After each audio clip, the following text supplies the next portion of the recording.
Listo, sí, gracias. Bueno, perdón. Los objetivos de la clase son analizar el rendimiento diagnóstico de los protocolos abreviados de resonancia magnética en el screening de cáncer de mama en pacientes con un riesgo moderado alto.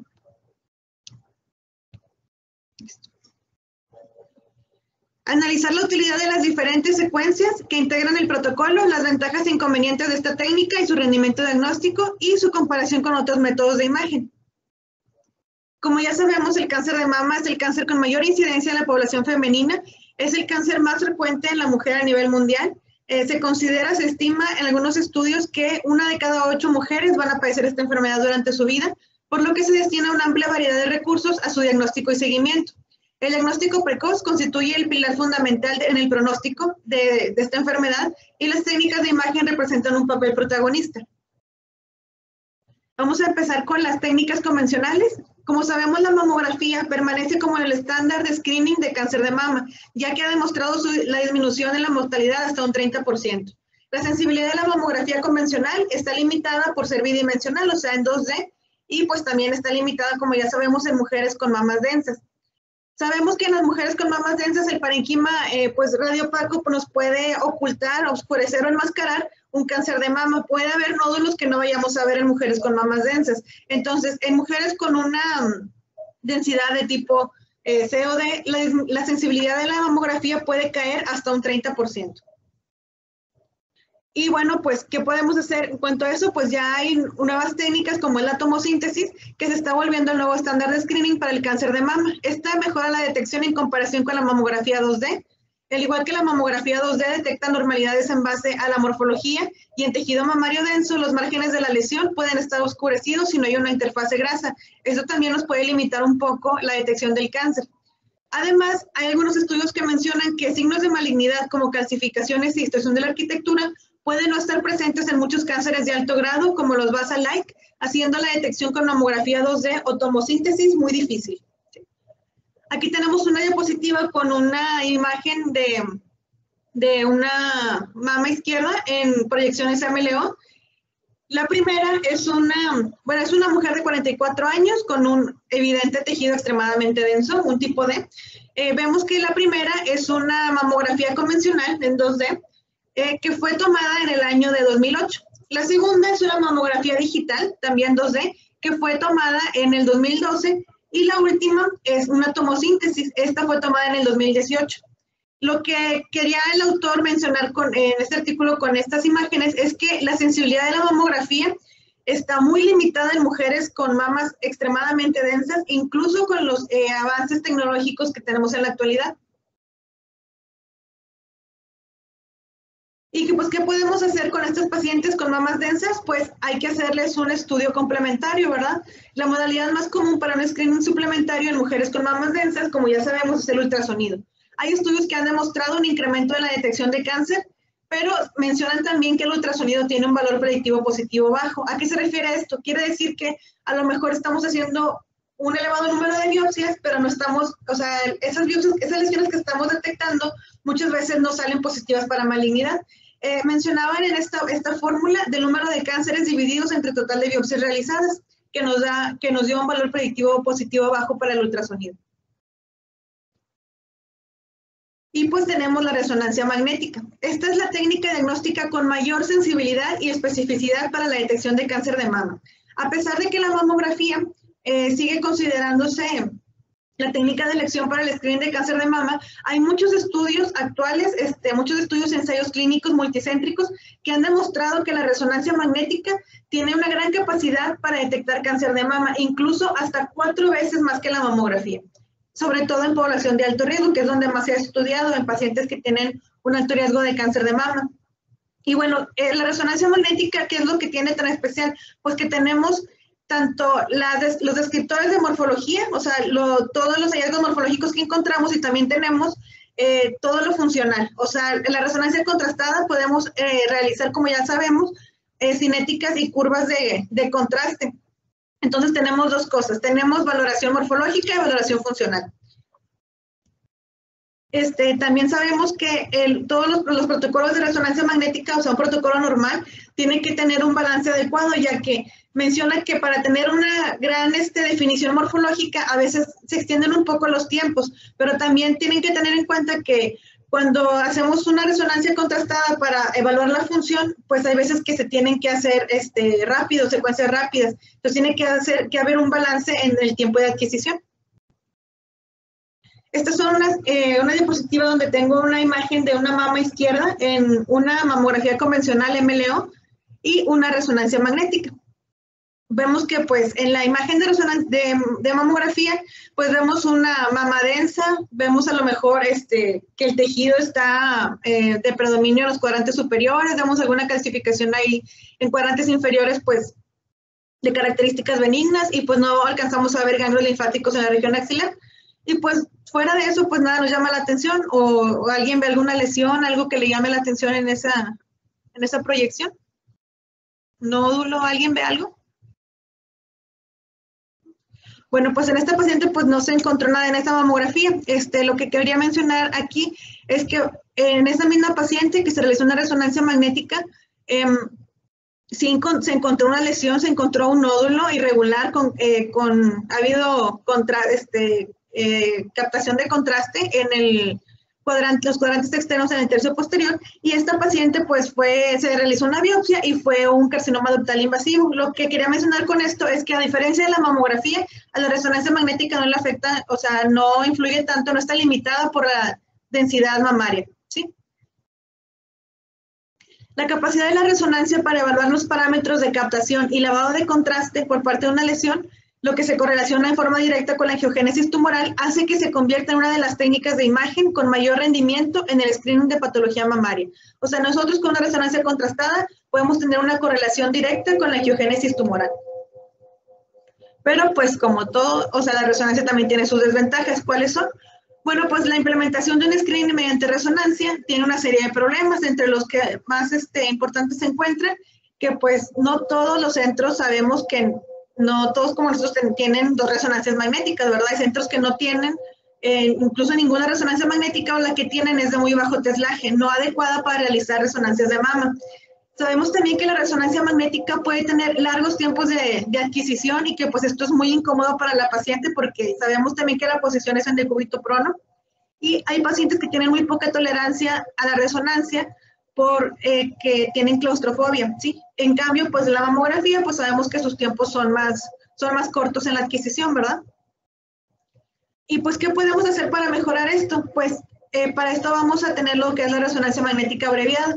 Con el objetivo de mejorar todas estas cuestiones que les mencioné, se han desarrollado protocolos abreviados de resonancia que se componen por un número limitado de secuencias.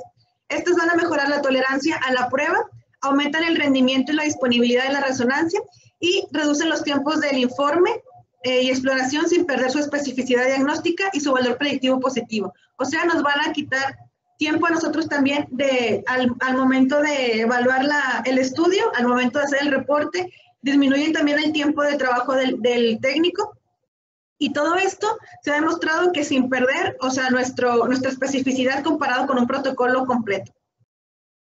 Un poco de historia. Bueno, pues los protocolos abreviados de resonancia surgieron por primera vez en el 2014, cuando la doctora Kuhl y colaboradores elaboraron un protocolo de estudio basado únicamente en secuencias T1 pre y postcontraste. O sea, esta era una secuencia T1 postcontraste precoz al primer minuto. La aplicaron a 443 pacientes, encontrando datos de precisión diagnóstica y valor predictivo positivo que se equipararon a los de protocolos de resonancia completo. Bueno, este estudio revolucionario encontró que el tiempo de adquisición de la imagen y el de interpretación se redujeron sin tener un impacto negativo en la precisión diagnóstica, y bueno, se vio que con el protocolo de resonancia abreviado, el tiempo de adquisición disminuyó a 3 minutos, comparado con los 17 minutos de un protocolo completo. Y pues el tiempo de interpretación fue de 28 segundos e incluso 2.8 segundos cuando nada más valoramos el MIP. Y esto comparado con la interpretación de la mamografía, que nos tardamos, bueno, menciona el estudio que nos tardamos de 2 a 4 minutos en interpretar una mamografía. O sea, nos disminuyó bastante, hasta segundos, en la interpretación del estudio. Se comenzó a investigar acerca de la implementación de estos protocolos como método de screening en mujeres de alto riesgo de cáncer de mama. Desde entonces hay muchos estudios que valoran el rendimiento y eficacia de cada una de las secuencias para definir el mejor protocolo posible. O sea, hay varios centros y varios estudios que han realizado este estudio de protocolo abreviado, pero pues cada quien le va como que modificando las secuencias. Todavía no está así como que muy establecido el protocolo, pero hay estudios que han revisado todos estos de diferentes autores y han dado una recomendación de cuál es el que mejor, que se considera mejor. El objetivo de la resonancia abreviada, pues es que con el fin de que el cribado sea accesible, debería disminuir el tiempo de adquisición de las imágenes, disminuir el tiempo de trabajo del técnico, disminuir el tiempo de lectura de los médicos radiólogos y disminuir los costos en general. Las imágenes precoces con contraste, utilizando solamente imágenes precoces, o sea, postcontraste al primer o segundo minuto, con contraste para la detección de cáncer de mama. Recordando las indicaciones de la resonancia magnética, tenemos que puede ser un estudio de primera línea o un estudio de segunda línea. ¿A qué me refiero con segunda línea?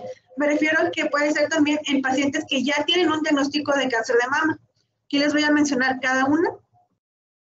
En cuanto a primera línea, se utiliza en screening en mujeres con alto riesgo de cáncer de mama. ¿Quiénes son estas mujeres? Que tengan historia personal de cáncer de mama, biopsia de mama con resultados que sean borderline, antecedente de radiación torácica, como por ejemplo en pacientes que hayan tenido algún linfoma, antecedente familiar de cáncer de mama o de cáncer de ovario, o que tengan mutaciones de gen BRCA, tanto 1 o 2. Y bueno, está escrito en la literatura que este es el método de mayor sensibilidad en el screening de pacientes de alto riesgo, teniendo una sensibilidad de hasta el 90%, y se menciona que hay algunos cánceres que incluso nada más se pueden detectar por resonancia magnética. De segunda línea, pues se utiliza como preoperatoria en pacientes con cáncer de mama. Esto para identificar la lesión completa, para poder diagnosticar cáncer oculto en la misma mama, ya sea multifocalidad o multicentricidad, para rastrear cáncer oculto en mama contralateral y para detectar componentes intraductales.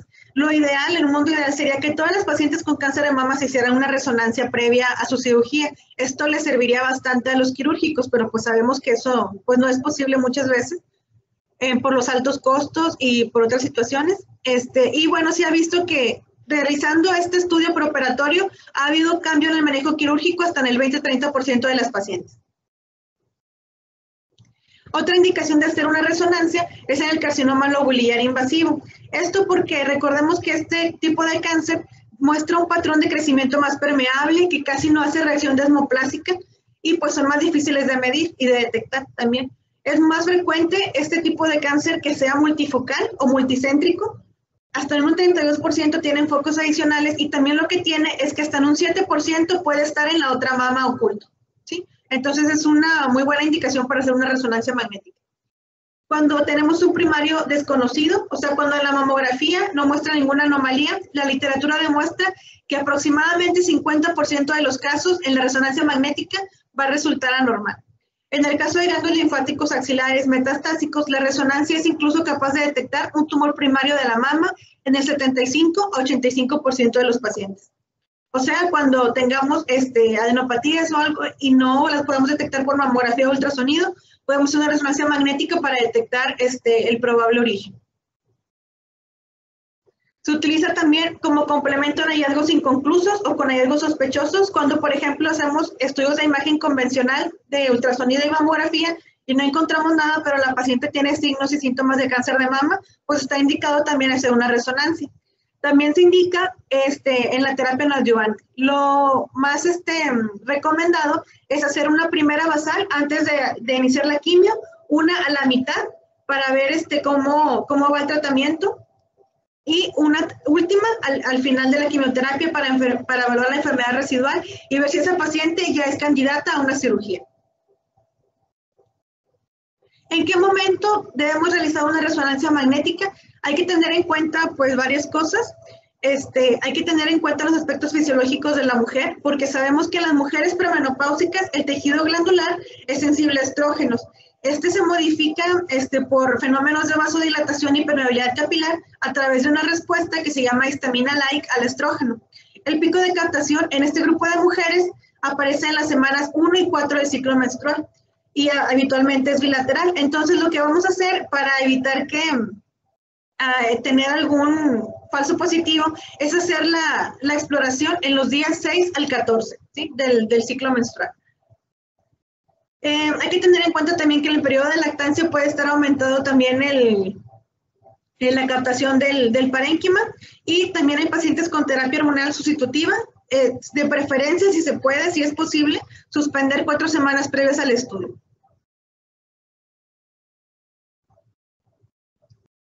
En cuanto al posicionamiento y aspectos técnicos, lo ideal es tener un resonador de 1.5 teslas o de 3 teslas. Hay que tener un adecuado posicionamiento donde se coloca a la paciente con una antena especial para mama en decúbito prono, abarcar desde la región supraclavicular hasta el pliegue inframamario, revisar que todo el parénquima esté incluido y los pezones deben apuntar hacia abajo de manera simétrica, teniendo los brazos a los lados. El medio de contraste, pues ya sabemos que es gadolíneo, es la dosis desde 0.1 milimoles por kilo, y después del gadolíneo se inyectan 20 mililitros de solución salina y el inyector tiene una velocidad de 1 a 2 mililitros por segundo. Recordando todas las secuencias de un protocolo completo de resonancia magnética, sabemos que se toma T1 axial, T2 axial, T1 FAT-SAT simple, el postcontraste dinámico en 5 fases, o sea, el primero, segundo, tercer, cuarto y quinto minutos, la difusión y el ADC, secuencias específicas como por ejemplo para evaluar implantes y postprocesamiento de imágenes. ¿A qué me refiero con esto? A que podemos hacer procesamiento para realizar curvas de contraste, de captación de contraste, podemos hacer MIT y sustracción. Y esta tablita la quería mostrar para que viéramos cómo, un comparativo de cómo es un protocolo completo contra uno abreviado. Sabemos que los tiempos se disminuyen un chorro, o sea, vemos que aquí en el completo pues tenemos el previo al contraste y luego tenemos las post-contraste a los 1, 2, 3, 4, 5 minutos, el T2 y un coronal T1. Y pues en el protocolo abreviado simplemente precontraste, postcontraste, ¿sí? En el primer minuto, y es todo. ¿Por qué es muy importante en los primeros minutos? Porque el realce del tumor, de un tumor, una masa maligna, es temprano, al primero 2 minutos, ¿sí? Y la definición de este tumor va disminuyendo conforme va pasando el tiempo, ¿sí? Entonces, lo más importante son los primeros minutos. Esta es otra tabla donde vemos un comparativo de un centro de cómo son las secuencias de un abreviado. En el T2 axial, la verdad es que hay algunos centros que sí lo toman, otros que no, el abreviado. El precontraste T1 con FAT-SAT, el postcontraste con FAT-SAT y la sustracción. Y bueno, tenemos el comparativo de todas las demás secuencias que se toman en un protocolo completo. El tiempo de adquisición total de este protocolo abreviado en este centro fue de 4 minutos sin la T2 y de 8 minutos tomando el T2. El T2. Mencionaba también que el tiempo de adquisición total de un completo es de 30 minutos. O sea, vemos cómo lo podemos bajar de 30 minutos a solo 4. Estas son imágenes de resonancia magnética de un protocolo abreviado donde tenemos un T1 sin FAT-SAT y el de abajo es un T1 sin FAT-SAT con contraste, donde podemos ver en la mama izquierda, en los cuadrantes externos, un nódulo con habido contraste, con habido captación de contraste. Y vemos el de arriba es una secuencia con sustracción y la de abajo es un MIT, ¿sí? Solamente estas secuencias fueron, se realizaron en el abreviado, estas fueron suficientes para poder detectar esta lesión que resultó ser un cáncer de mama invasivo. Este es otro ejemplo. Esta es una mujer de 54 años que se tomó la resonancia magnética porque ella tiene un alto riesgo para cáncer de mama. Lo que se evidenció fue, bueno, en este T1 con FAT-SAT contrastado, vimos este realce no masa, este realce lineal no masa. Después, en esta fase de sustracción, vimos también el realce y también aquí es evidente en el MIB. Este estudio de resonancia abreviada se enseñó, se hizo un protocolo en un centro con varios radiólogos donde les enseñaban varios estudios y todos los radiólogos a los que se les mostró estas imágenes fueron capaces de detectar la anomalía con solamente el protocolo abreviado. Entonces, ellos mencionaron que no había diferencia, no disminuye la sensibilidad ni el diagnóstico realizar protocolos abreviados contra un protocolo completo. Este es otro ejemplo de resonancia magnética. Este es un T1 FAT-SAT. Tenemos un T1 contrastado FAT-SAT adquirido precozmente al primer minuto. Tenemos una secuencia MIP y una sustracción.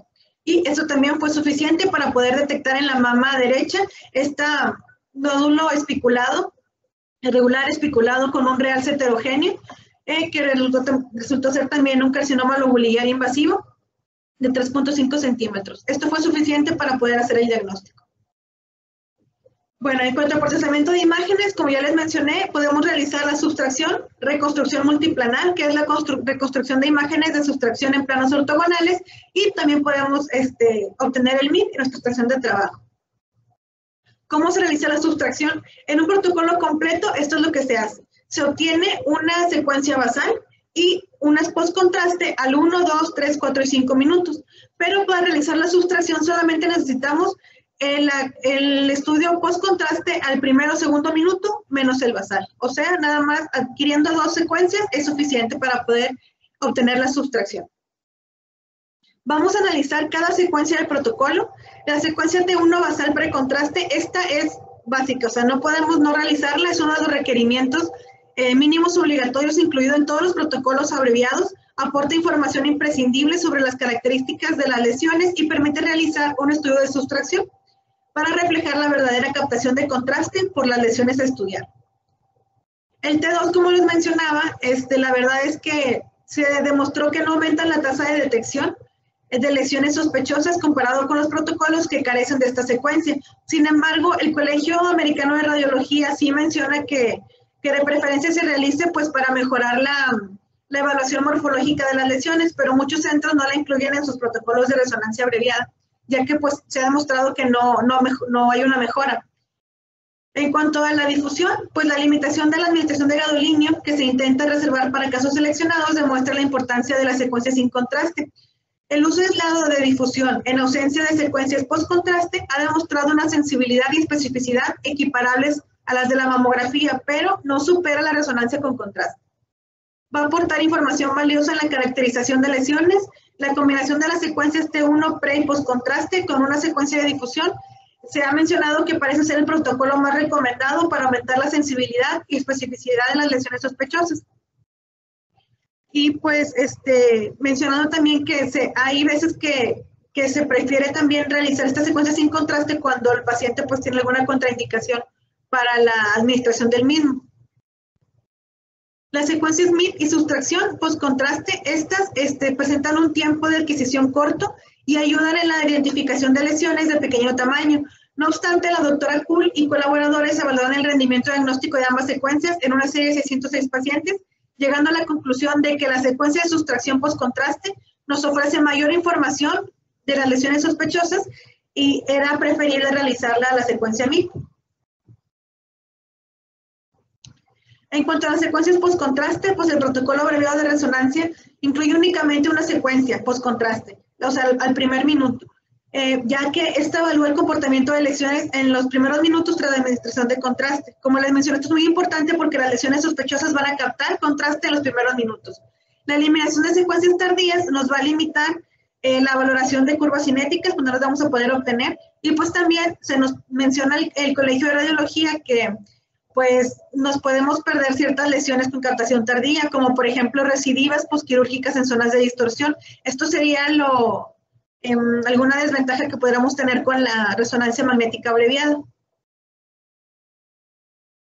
Y pues hay un artículo que evalúa varios trabajos y que llegó a la conclusión de que este es el protocolo abreviado más recomendado, que sea un T1 FAT-SAT precontraste, un T2 precontraste axial, difusión y un T1 FAT-SAT postcontraste con 1 y 2 minutos.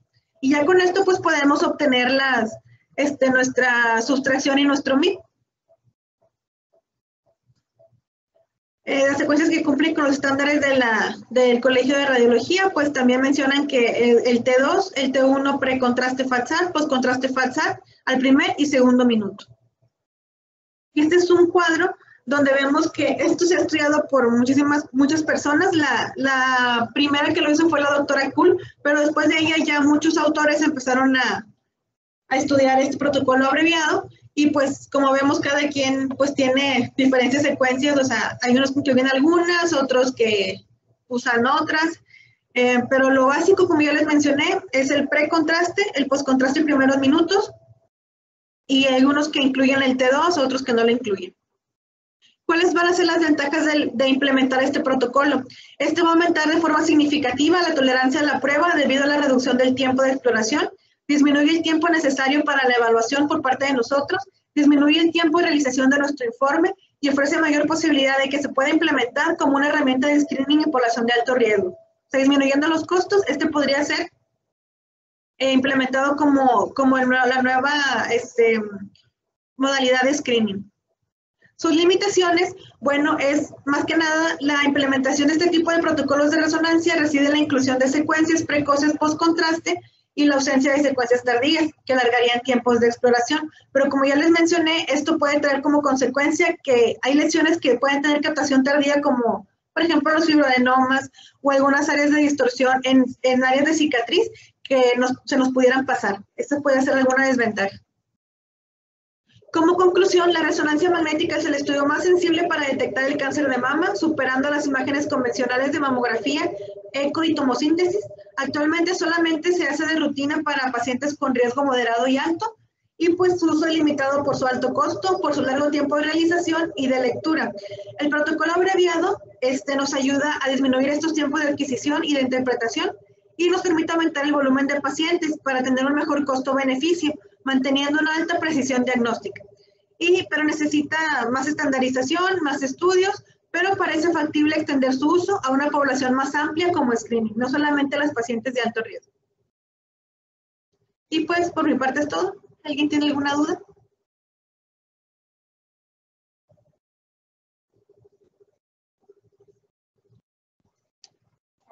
Ya se abreviadas, hemos visto varias veces y yo creo que ya tenemos bien claro la parte que es la imagen más sencilla para detección de cáncer. Esta es una alternativa muy buena que ahorita se está usando en otros lados. Tristemente sabemos que en nuestro país pues, ni siquiera el programa de atención con mamografía está extendido a toda la población. Entonces, aspirar a tener esto todavía nos falta más. Pero sí es una alternativa para hacer investigación. Y aunque sepamos que a lo mejor no lo podemos poner a la práctica en el corto o en el mediano plazo, es bueno.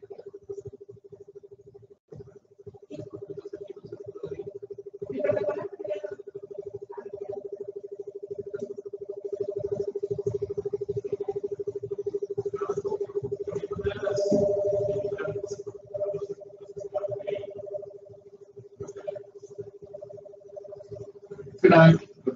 los millones que estaban preocupados por los controles de los recursos era como el uso de gasolina.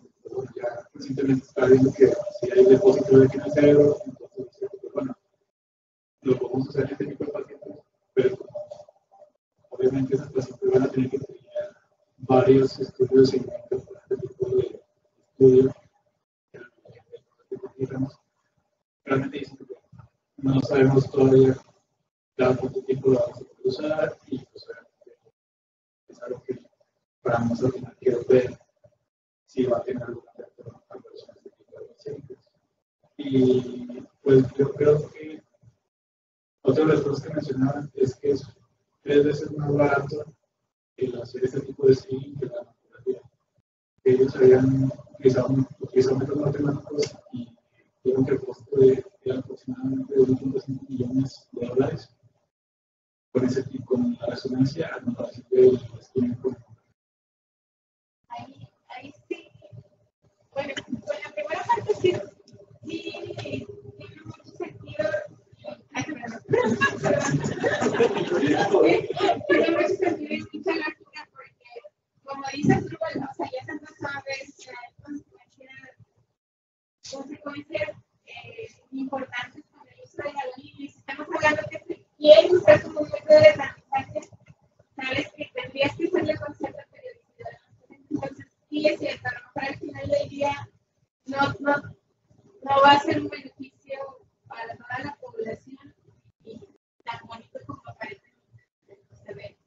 Y la otra parte sí se me hace muy difícil porque creo que eso de métodos estadísticos para evaluar costos y rentabilidad de un estudio depende mucho de circunstancias que son diferentes al país. O sea, hablando de aquí, nosotros sabemos que la resonancia cuesta muchísimo. La resonancia, hablo del equipo de resonancia, del material de contraste, y sí es cierto, la mamografía es cara, pero no tanto como el estudio de la resonancia magnética. Entonces, a lo mejor esas diferencias pueden ser más como al valor que se le da al recurso humano, a lo mejor, por el hecho que decía Mina hace rato de que te tardas mucho cuando estás interpretando una mamografía. Entonces necesitas como muchos radiólogos y mucho tiempo para estar trabajando. Y la parte de la resonancia magnética, si estás viendo solo las imágenes de mí, o sea, en segundos puedes decir sí o no, pero es nada más como decir sí o no, no trata como de estar interpretando y de poner todos los hallazgos que vemos, sino de decir si se ve algo sospechoso de cáncer o no tiene algo sospechoso. Entonces,